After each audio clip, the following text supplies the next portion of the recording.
All righty. Good morning, good afternoon, and good evening.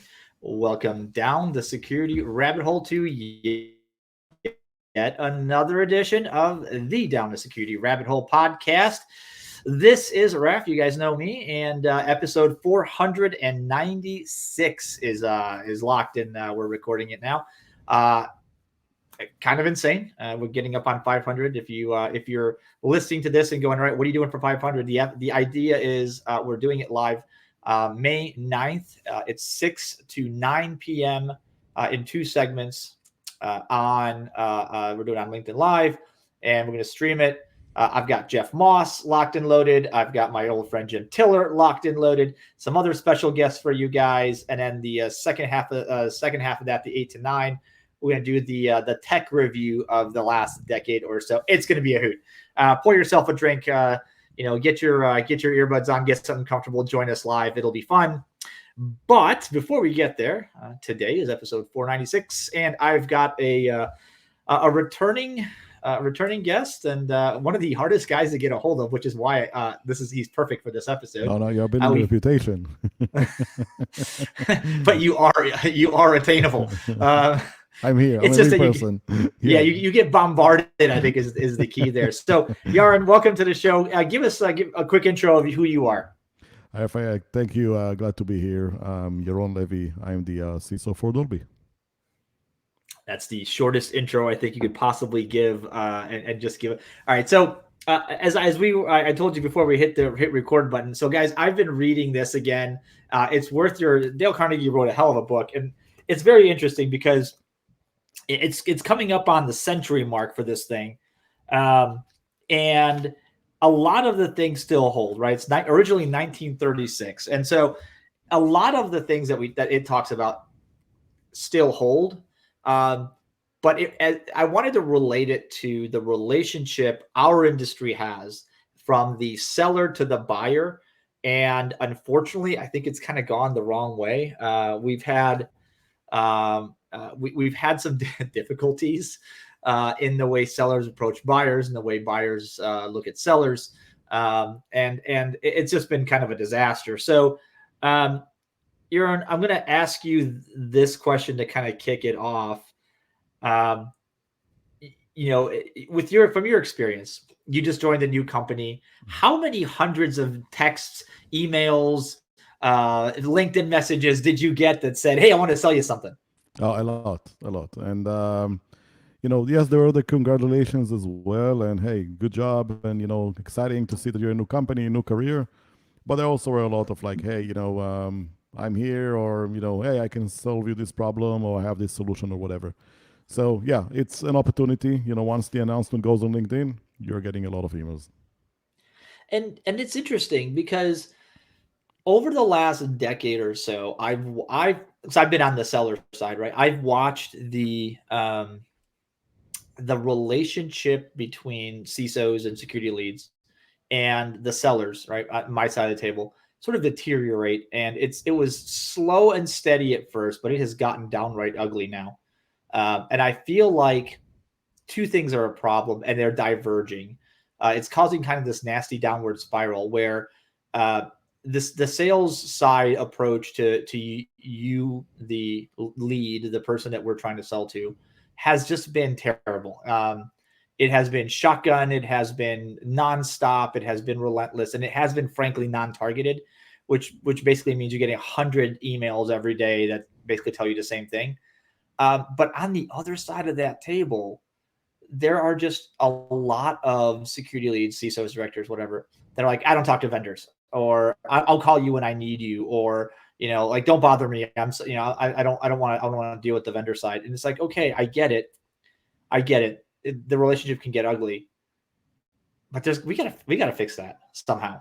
Yeah, absolutely, and it doesn't have to be, right? So I think there are couple of dimensions, I would say, to the challenge that I think we're seeing, and these are legitimate challenges. On one hand, I'm only one, for that matter, and right. I mean, you think about how many partners we have out there; it's like thousands, right? I mean, so how Big just number. sheer volume, like how do you even deal with all of that, right? I'm getting hundreds of emails a day just from my own company and things I have to deal with on the day to day, let alone from things on the outside, right?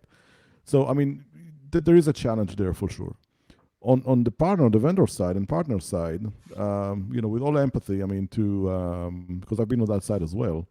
Um, you have to do your job. You have a mission. I mean, you're under the gun. I mean, you're under pressure. You need Right. to sell. You need to hit your quota. I mean, you need to get your word out there. And how do you differentiate?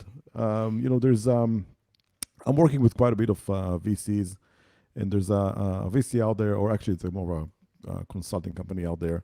Uh, am I allowed to mention the name? I don't know. Just if they want me to mention the name. But anyway, but one of the things they do, I mean, they publish, I think, once a quarter, like the cyber map. And Yes. in that cyber map, just the logos that are able to fit on that huge PDF, it's about 1,200. Yeah. I remember they once told me they have like additional, like 3,000 in their databases. In addition to that, I mean, that's a huge number, right? Like, how can you even differentiate or understand like who you are, what you do, and so on and so forth. So there's a big volume problem. It's how do we, like everything else in life these days, Twitter, Facebook, LinkedIn, whatever, news, we're just bombarded with information. How do we consume what we really need, or what really is interesting for us? Right. So I think there's a big challenge there, right? And I think as that information challenge is growing, and obviously there's a lot of problems that we are dealing with, trying to stay out of the crowd, I think sometimes on both sides we are taking some steps that are not optimal. Let's put it this way. Yeah. So you mentioned the sheer volume problem, and that leads to this difference. So let's the first point I guess I want to touch on is and spend some time on this differentiation. Right. Everybody, there's a million EDR vendors. There's a million cloud security vendors. There's a million this. I mean, look, we've all been to RSA, the World's Fair of Security, and there are thousands and thousands. There's like acres and acres and acres of booths. You practically need a compass to get all the way through it without getting lost. It's kind of ridiculous. Mm-hmm. And if you've never been, you don't know what I'm talking about. But if you've been, you're nodding your head because, oh my God, how do you even navigate? And it's kind of insane how 10 vendors that do basically the same thing, how do they differentiate, right? So um, how do they provide marketing assistance that doesn't sound all exactly the same? Now, here's a caveat: without going nuts on marketing buzzwords and going into the land of uh, stretching the truth, maybe.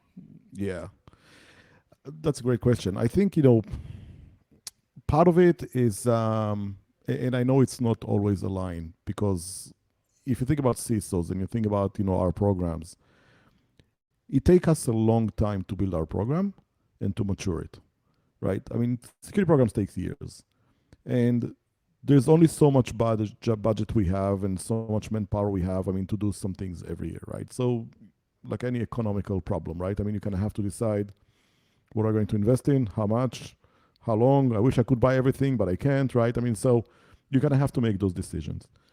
So I think in the mindset of many CISOs, we are planning and working on kind of the very long game, if you will. The flip side, on the vendors and partners side, their work is very transactional. You have to hit your numbers every quarter, right? If you're not meeting your numbers every whatever, 1 quarter, 2 quarter, 3 quarters, maybe they're gonna say, your boss gonna say, hey, this person is not a good salesperson, so let's replace him and bring another one, right? So you almost have this clash between a very long horizon, long plan on one hand, and you have like very transactional, very short on the other hand. How do you balance that? Well, so I actually have an answer. I mean, I'm not. It's not the answer, but I have something to add to that. And that is the good sales reps that I've worked with in my past understand that you're playing the long game, Mm-hmm. and they will play it with you, right? Yes. They will support you, and they'll be buddies, and then we'll go out to lunch once a quarter or whatever, and then remind you that we're still here, that here, kind of here's an update on what's changed in the last 6 months, 3 months, whatever. but not annoy the hell out of you when it comes to bombarding your inbox, and know that your buying cycle is either yearly or quarterly or whatever. And I think, yes, the box pushers tended to be more the resellers, right? The pure product resellers tended to be more transactional, tended to be more right now, buy for me today. I don't know what's going to happen next quarter. Versus the services companies tended to be more relationship wise. But look, salespeople that can effectively maintain relationships, I will contend, are like gold in our industry, because there's not a lot of them. And the ones that are good at are really good, and their customers follow them from one vendor to the other to the other to the other. And I'm The ones curious. that I are mean, terrible, what's that? no, I'm curious. I mean, do you think it's because of the people, or is it because of the? Are we putting the wrong? So if I put myself in the hat of, let's say, a CRO, or something like that, are the companies are asking or demanding things that are either unrealistic or too much or too difficult from them? Is there It's going like to how do we depend. align the incentives, right? Yeah, so it's going to depend. Yeah, and having experience working for I worked for HP. That was a grinded out every quarter. You start anew, and if you didn't make your quarter last quarter, you better make it this quarter, or else you're going to be looking for a job, kind of thing. It was very transactional. It was strange. The smaller accounts and the reps that work the non, what they call them, named accounts or major accounts, right? Mhm. The major accounts reps had that account all year, and it didn't matter when you bought from us. And it would kind of all go. You said you had like a $10 million a year quota that you had to make across 3 customers, and so you had to maintain those relationships and adjust to buying cycles. The smaller, when you got down 1 tier or 2 tiers, it was very much transact, build transactions to build your pipeline and build your quota in, and hoping to get to like the big time where you didn't have to do that hustle. But it also depends on the kind of company. I remember, working at Optiv, and it was the brief time I worked at Accuvant before it got to the hostile takeover / merger, whatever the hell you want to call it, and the VCs got involved, and Blackstone and KKR and all that. It was very relationship oriented, Mhm. and because it was a private company, there was no push to like, oh, if you didn't make your quota, man, you're in trouble, right? You're not beholden to the board or investors or anybody. The minute investors get involved, pardon my French, but it F's it all to H, right? It's all gone, because I'm back to a private company right now where, yeah, obviously there's quotas. Obviously everybody has to make some, we have to make numbers and all that. That's the point of being, working. It's not a charity, but I think that mentality of, um, understanding the longer vision, having some tolerance for variance from quarter to quarter and cycle to cycle is larger. Whereas in my friends that are still at these bigger, transactional companies, particularly ones that are, funded or, God help you, publicly traded, you don't have that luxury. Yeah, and like what you mentioned before, right? If you're in this company that you say, look, 1 quarter, 2 quarters, if you don't make it 2 quarters, I mean, you better look for another job. These are people's livelihood. So if they Right. are constantly under the gun, and their livelihood is threatened all the time, I mean, yeah, I mean, how would you expect them? I mean, to be more relaxed and kind of think and plan and have the time to build relationships? They don't. Right. And Right.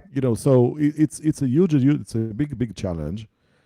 Obviously, again, I have to also recognize the fact on the business side, right? I mean, the business exists to make money at the end of the day, right? Um, Well, you and me, right? Both sides of the equation aren't charities that's typically.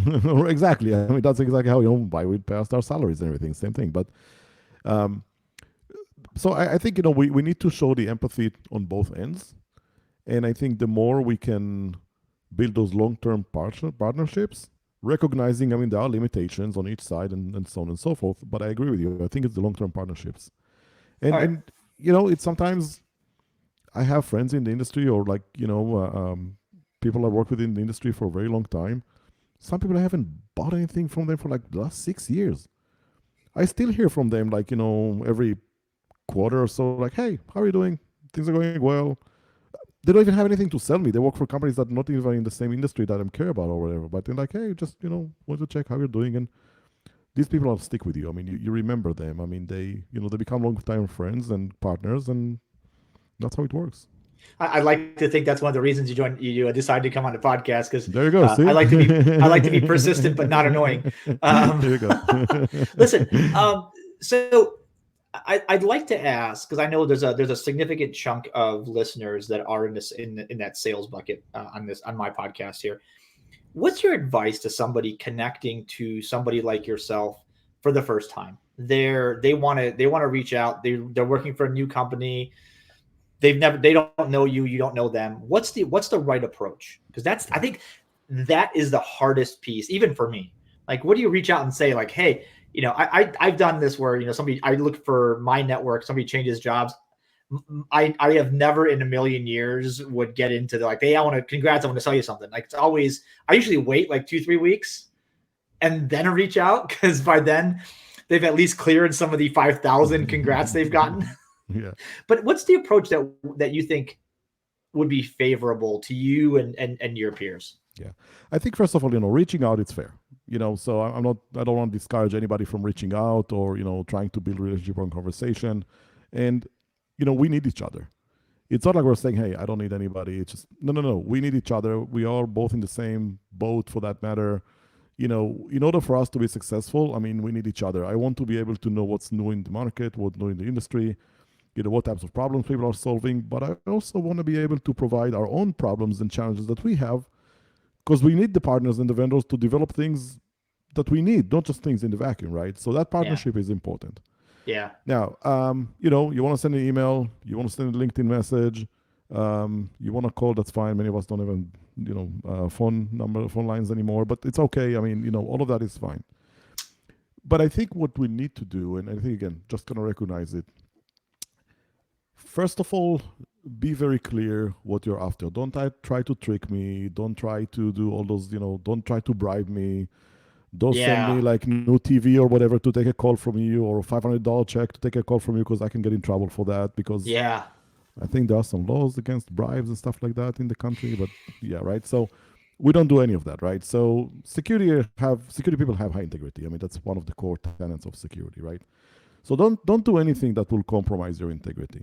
Now, you send an email, cool. Say, hey, here's me. Here's the problem that we're trying to solve. It's of an interest for you. Reply back or call me or whatever, right? Um, we may or may not, right? Even if we didn't, don't send email every 2 hours and say, hey, have you been kidnapped by aliens or like, what? No, no, no, no. Just, if probably didn't miss it, or didn't respond after like 2-3 times, whatever, we're probably not gonna respond because again, not a priority, not whatever.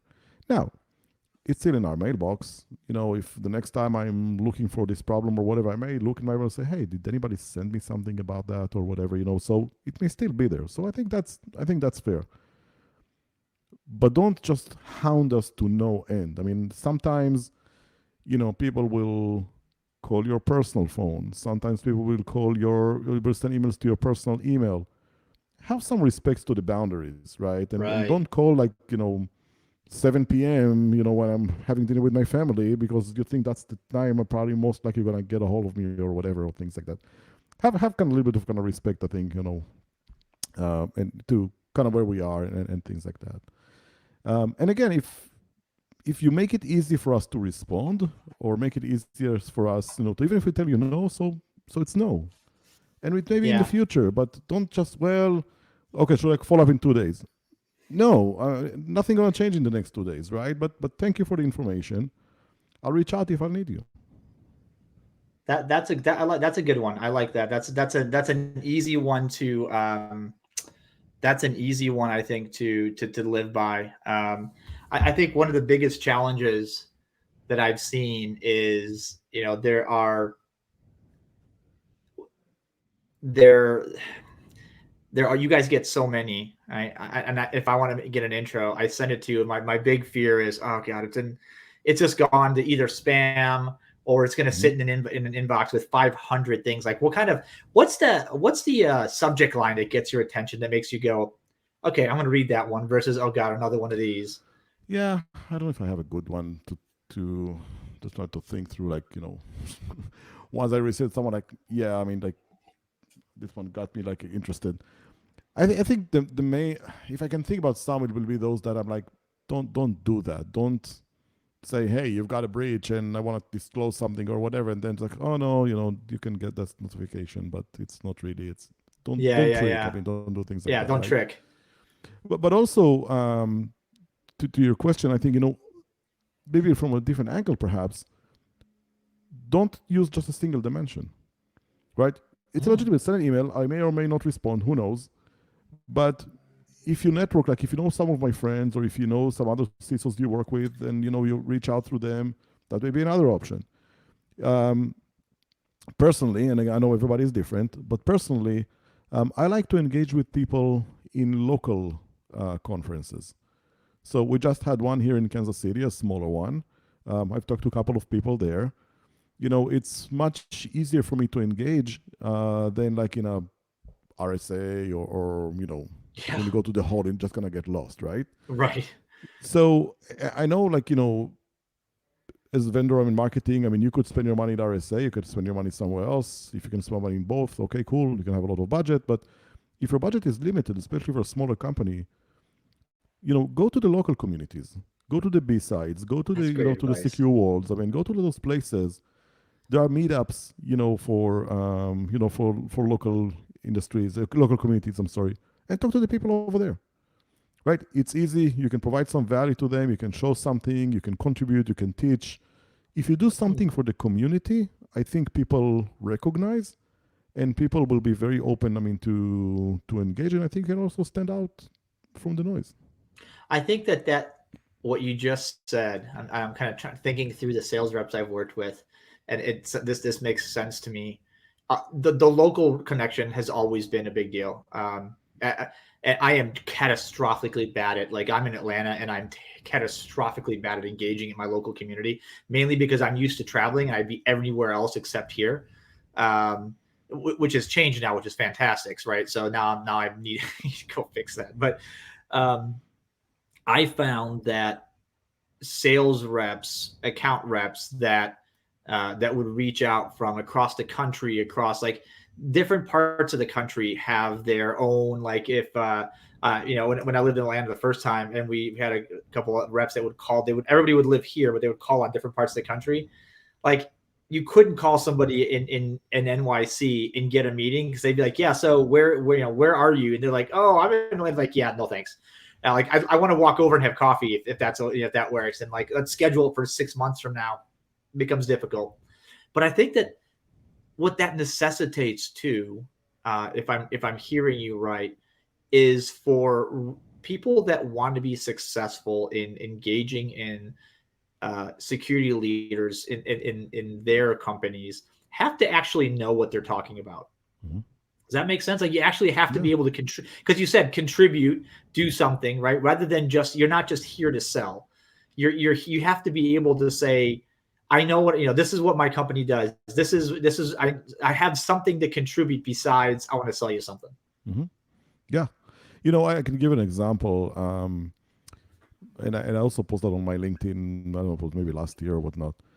I got an email from for a company, one of the vendors, and they said, "Hey, here's some information about, I think it was like DDoS protection or something like that." And they said, "Hey, just click that link, whatever, if you want to access that information, right, in their newsletter." Um, Usually, I don't click the links because of obvious reasons, but it was legitimate, and so on and so forth. So okay, click that link. Guess what? A PDF opened. I could read the information. Nobody asked me to enter my information. Nobody asked me to do anything. Just, here's the PDF. Here's some valuable information in there. They're like, oh, interesting, cool. I kept that. I remember them. But this is like, that's not the norm. Yeah. 99.9% of the people, I mean, you're clicking on a link or go to their website, or they provide like a webinar or something. It's like, okay, you have to go to like 3 pages of registration, provide your name, social security number, the name of your kids, your grandma, your pet, and then Yeah. everything else there, right? And I think this whole fallacy of like, if you want this, we're gonna give us all this information so we can hound you later. And like, no, sometimes I'm just trying to educate myself. So if you went to the trouble of producing this great material, give it to the community so they can read. they will appreciate that. They will learn who you are. They will like, oh, you know what? So and so is actually a subject matter expert on this topic. Maybe the next time we have this problem, we're actually going to talk to them. Yeah. I tell you what, that is something I have worked pretty diligently in the last couple places I've been to do, and I know a bunch of my peers that are successful do the same thing. That is producing content and sending it out so that it's exactly what you just said, like something valuable, right? If I look, your time is valuable, and I understand that. If I'm an account rep and I'm a salesperson that wants to get your time, I need to give you something so that you give me something. This Right. has to be an even trade on time, And at right? the same time, I have to respect your time. I don't want to waste your time if I know that I That's either fair. don't have the budget or something not on my radar right now or something. I honestly, I don't want to waste your time either. That's So super fair. I mean, that's super fair. That's um, yeah, that's that's really fair because you know because you've got a quota, because you got to make those right. transactions, spending hours and hours connecting to somebody that is telling you there is nothing here for you, I can't help. That sounds like a waste of time on both sides. Right. That value So equation is unbalanced. I'm curious, what will happen is there was a book I read years and years ago. Um, I'll try if I can remember the name. If not, I'll try. I'll send it to you if I'll find it. I think it's in my library somewhere.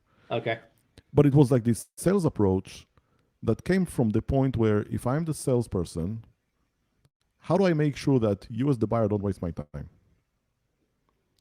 So as the buyer, do you even worth my time to spend on you or to waste, right? And it's like I'm trying to get to the no as fast as I can because then I'm like, that's okay. I'll I move think on to that's the somebody title of else. the book. Get to know. There was that. Is that the title of it? I know. I think I know what book you're talking about. We did a. I think back in my HP days, we did a workshop with the sales and pre-sales organizations that kind of stood the entire sales team on its head and basically said, find all the ones that are going to tell you no and eliminate those as fast as possible. Right. And yeah, It's not that's a personal. It's not, again, be authentic, be truthful. If I need your solution or if I'll tell you, hey, I may need like 2 years from now, okay, cool. Come yeah back in 2 years. If I tell you I don't need it, I don't need it. I mean, I think that's how people will gain more that mutual respect. I think that's how yeah we build trust. Now, I also have to recognize that a lot of the ideas and the things that I'm talking about are very long term, yes right? So, because again, that's where we're coming from. We are more thinking about the long term as opposed to the transaction. hmm The transaction piece is difficult, very. Well, I think people look this entire industry. And I'm sure it's not. I'm sure it's not unique to cyber, but this entire industry trades on your personal brand and on reputation. Yeah, And if you have a reputation for being truthful, being engaging, having some value on your side of the equation, not just something to sell. Yeah, look, you worked for an organization, a previous job where the CISOs talked, right? It was hmm, multiple CISOs across multiple states. right, You guys got together and eventually, if you were looking to do business with somebody, you'd go, hey, anybody work with these guys before? Is so and so any good? Right. And if it was, then the answer was no, thanks. Thanks for playing, but no.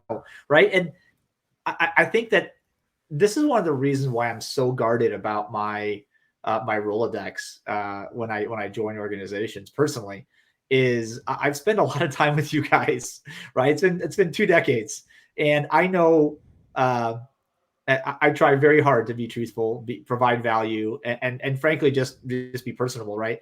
And to blow that on a any individual thing that may give me short term cash for that, it's just not worth it. right, right.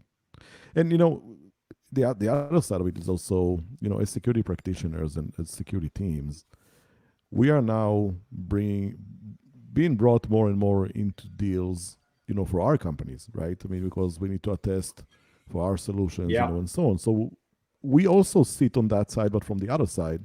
And again, it's all about trust. Because if at the end of the day, my company is trying to build trust with somebody, and in order for my company to help build that trust, that's why we do, the attestations, we have the controls, whatever the certifications we have, and so on, because we're trying to enable the business, right. right? but it's all kind of built on trust. So I think the security teams are starting to get exposed more and more to the process also from that side, right? So not just as the receiver, but also as the support. We have a lot to learn as well, as well. I mean, I think, and it's a good thing. It's a good thing that we have a lot to learn too. I tell you what, the number one killer of conversations and relationships, from both sides, I would say, and I want your opinion on this too, is arrogance, right? Is that Yeah. my product's better than all the others, or my thing is better than others. You should just stop talking to everybody else. I'm the only one you need to talk to. Like that literally every single time I saw that, and I used to see that a lot. Would be round file, like thanks, but nope. Yeah. Yeah. Don't badmouth other people. It's just courtesy, just basic human dignity, right? I just don't. Right. I had I had a sales lead I worked for a while that said if you ever get caught, if somebody ever asks you, well, what about this other vendor? If you didn't know, if you didn't know how to make a factual comparison, if you got caught talking trash about somebody, he would fire you. Right. Yeah. Yeah. Just say, hey, great company. I don't know much about them. I don't work for them. I can tell you what we are doing well. Yeah. That's it. Yeah. Listen, I want to maybe twist this a little bit because I put this poll on LinkedIn the other day, Mm-hmm. and I got some very interesting responses. Let's talk about the ultimate in straining the relationship, and that is the RFP. Okay. Fair. I've early on in my career, they would come your way, and I would be eager to answer every single one of them with the hopes Right. that I would be selected and my company would win. The longer I did this, the more I realized it was a tough game. And then I met somebody that gave me some very wise advice. And he said, if you didn't write the if you didn't help write the RFP you're answering, someone else did. Think about that. That's possible as well. Could be. What's your take? It's possible. Sometimes it's a partner, like a third party partner, right? Like Yeah. if there's some negotiation firm or, some of the industry analysts or whatnot. I mean, so sometimes it's that. Um, but I think the question is like, what are you trying to get out of it? If all you're trying to get out of it to say, okay, the only criteria that I'm going to measure is who had the most boxes saying yes, and that's how I'm going to select.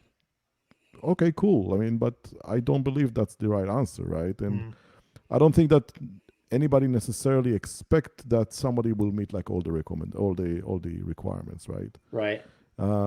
Yeah, sometimes a lot of us, and guilty myself throughout my career, I've done it many times. I ask for everything in the kitchen sink, but in reality, they really need everything.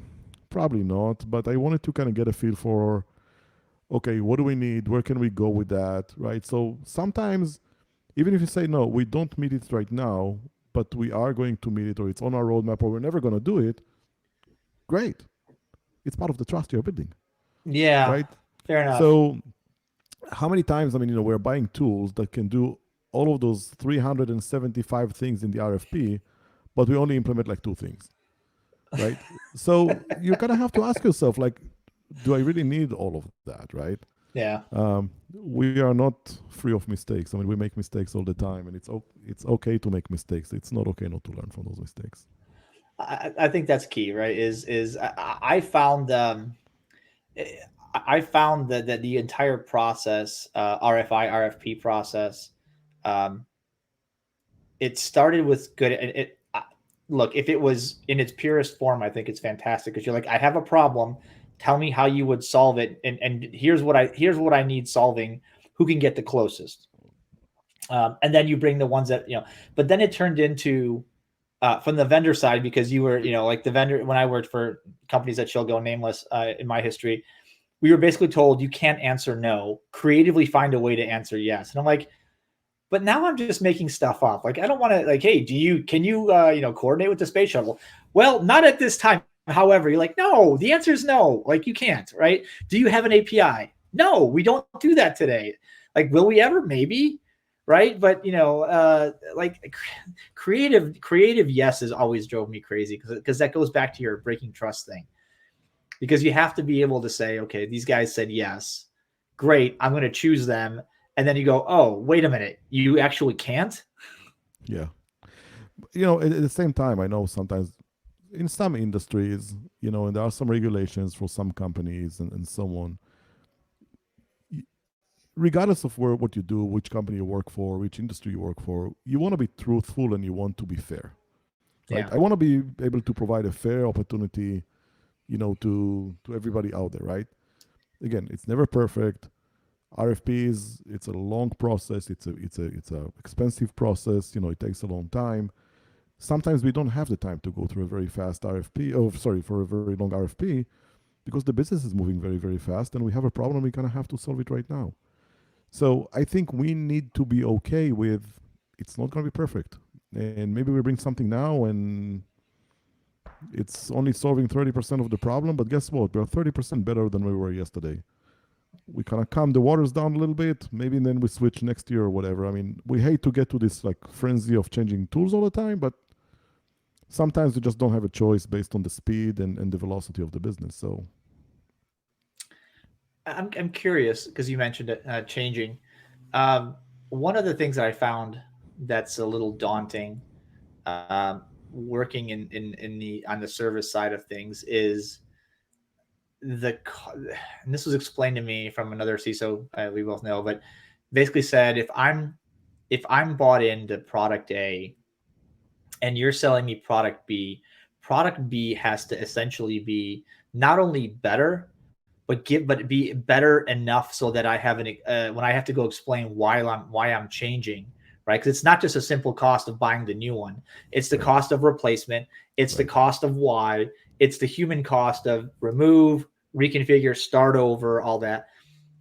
Has that improved any in terms of from the vendor side? Have as vendors um, I know make their technologies. I feel like all the technologies in specific spaces are sort of converging. They're all if you took the labels off of them, you couldn't tell what any of the products were. They're all identically the same, especially as time goes on. But do you feel like that's lessening, or do you ever feel just like stuck? Even if it's not you bought say Acme EDR platform and a year into it you're like it's not really great, but the cost of switching even that even if they give me the same price, the cost of switching and all this stuff. I mean, it's good enough. Like, how do you make those decisions? Yeah, I think so. So first of all, maybe contrary to a common belief, we don't like to switch tools too often because, like you said, it's an effort, it's cost, it's people, it's training, it's load. So, and really, I mean, do you really want to go back and say, man, we really kind of made a mistake by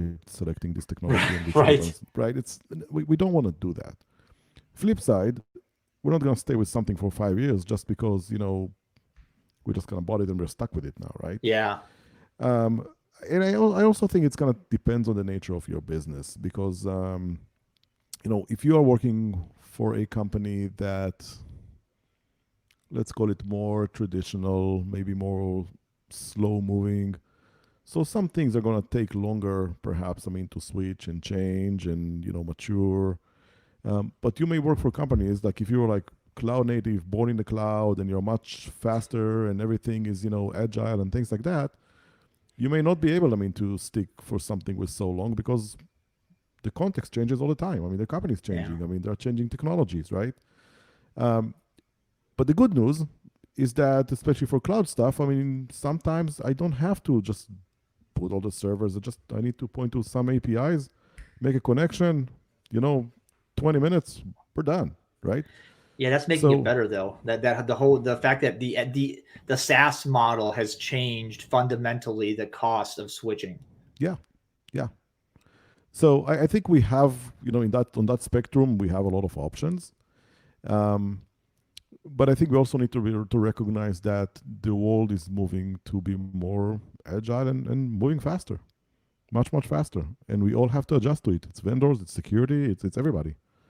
Yeah. Um, Never perfect. I know we all struggle as a community in that, but that's that's what will need to happen. I want to end this because I think this podcast is essentially going to become required listening for anybody in a sales group that I'm affiliated with. I'm going to make them listen to this, but you're a wealth of knowledge. I want to talk about something that's kind of difficult to talk Hmm. about, because you mentioned at the beginning, right? If you're not learning from things, how and as somebody that has worked with it in a lot of sales orgs that have caused the customer some grief accidentally or otherwise, right, at some point, right? How do you handle that, right? What's the best if you're looking, if you're talking to John at Acme Sales, Acme Widget Corp, and they come in, they sold you something, and man, it has just made a mess of things. What's the recovery from that, or what's the approach to that you want to see? So about what are we now? 2022, right? So It seems like it. yeah, I'm just trying to think backwards. So now I'm gonna, how old I am. 17, 18 years ago, I worked for a company, and my first role there in that company, I was responsible for delivering a solution, for a very large client. And when that project was over, I was kind of on the bench. There wasn't really kind of a role or next project for me. So, I was talking to my boss and I said, hey, I have this idea. I know we have all those tier two accounts that we're serving, and I know we're also kind of busy with all the tier ones, large companies, but we have the tier twos accounts, and they kind of pissed off because sometimes they feel neglected, and so on. I want to take that support on myself. And he said, oh, it's a good idea. Just, yeah, going to give you something to do. So I got like 14 accounts, and it was only me. And I remember when they announced that I'm taking those accounts, I got friends who called me, like, what the hell are you doing? Like, really? Like, share their condolences. Like, my grandma passed away. Like, dude, like, nobody wants these accounts. I mean, it's like there are some clients there that are really tough. I mean, I remember they mentioned one name in particular who was like somewhere northeast on the country, and they're like, we warn you, never give him your phone number, never give your email, because the guy is just gonna drive you nuts, right? Fast forward, out of those 14, 3 were reassigned after a couple of years. Out of the 11 that I had left, which were like, most of them were like in really kind of pissed off mode, we're able to not only to maintain 10 of them, but also grow the business with them. And I failed with one. There was no way, nothing I did was ever helpful. And the way I did that, and that was kind of my back then was kind of my claim to fame. Like, he's the guy who goes and kind of clean up after everybody and kind of, recover those pissed off accounts. The reason I'm telling you this story, not tell you how great I am, it's just because I think there's always room for forgiveness, right? And the way you do that, I think it's people will forgive you if you own your mistake and if you admit to it, and then you show up to actually go and clean that up, right? And they will forgive you for that. And I think where a lot of people sometimes fail is, well, they blame everybody else. The client was the problem. This one was the problem. This guy was difficult. Whatever. It's all true. But guys, at the end of the day, show up. Yeah. Start delivering. Start showing value. Start small. Take one problem, show they can solve this problem. Then solve the next one, and then the next one. And then you kind of build your trust over time. I can tell you that I have people who were my clients at that time. Some of them already retired long time ago. And I'm no longer in that industry. 14 years now. I mean, since I left that industry, telecom. Still calling me from time to time. Merry Christmas, happy birthday, just, keep in touch and things like that, right? Because at the end of the day, it's about people. And if you connect with the people and you show up for them and you support them and you maintain your relationship with them, that will serve you for a very, very long time, and they will be much more forgiving. As opposed to, well, it's only your fault. It's like pointing fingers. It's like, yeah, we can go to this war. We can fight. Somebody's going to win. Somebody's going to lose. But then what? Right? Yeah. Yeah. I mean, the answer, the real truth to that is, do you want to do business with them at the end of the day, or do you want to be right? Exactly. That's exactly right. So that's exactly right. So. All right. Well, hey, running out of time, but thank you so much for giving us some of this wisdom. It's always great chatting with you. Like I said, I this might appreciate be it. essential listening and watching for some sales teams out there that are looking to make an impact on the industry, but are struggling to get those calls, those emails returned, or just figure out how the heck to go talk to somebody. It's funny. When I first started out in the customer facing roles, a lot of, I got that like fear passed on to me, like, oh man, these people are, it's going to be so difficult to deal with. You have to be perfect. You have to be, buttoned up, and you have to be very careful how you talk to them. And I got to tell you, I think I've just dropped that entire, like, I stopped worrying about being perfect and Right. really wanted to be, I focused on being personable. So my first approach really isn't a very professionally worded email that is gonna, address, here are your 3 pain points, and here are the, like, hey, what's up? How's this new gig going? I know somebody that works there. They've said they've been struggling. Is there anything I can do? I know where the body's, that kind of thing, right? And you guys aren't all that scary if you if you just follow the basics of just being a personable human being. That's exactly right. I mean, at the end of the day, look, we're all humans. We all bleed the same way. We all have the same loves, the same fears, the same everything else, right? Yeah. There's many different types of people. Some are nicer, some are less nice. You're gonna run into them all, but the 80% in the middle, we're all the same. We're gonna be fine. So just be authentic. Be truthful, show up, show value, support each other. And that's what I love about the security community, because we really support each other within the community, and we all need each other. We can't win this fight alone. So that's for me what makes the difference. That's why I like being in this industry, and that's why I'm in this industry. Well, I hope to have you around much longer, and need to get you back on the show. Thanks for joining us, folks. Episode 496. 4 more until we get to, I can't believe we're getting to 500. It's absolutely insane to me that we're consistently, you guys are incredible as far as spreading the message, and our numbers grow pretty much every month. I get a couple more listeners, and I've had some great stories over the years. So I hope to keep doing this. We're on year 11. I hope to keep going as long as y'all keep listening. So and I'll keep getting guests like Yaron on the show who clearly knows his shit. So sounds good. Thank you, Rafa. Thank you for doing this. Great show that you have there. And, I appreciate it for the community. Thank you. I appreciate it, folks. Thanks for listening. This has been another Down the Security Rabbit Hole podcast. We'll catch you another time, another place. But for now, ciao. We'll see you later. Bye-bye.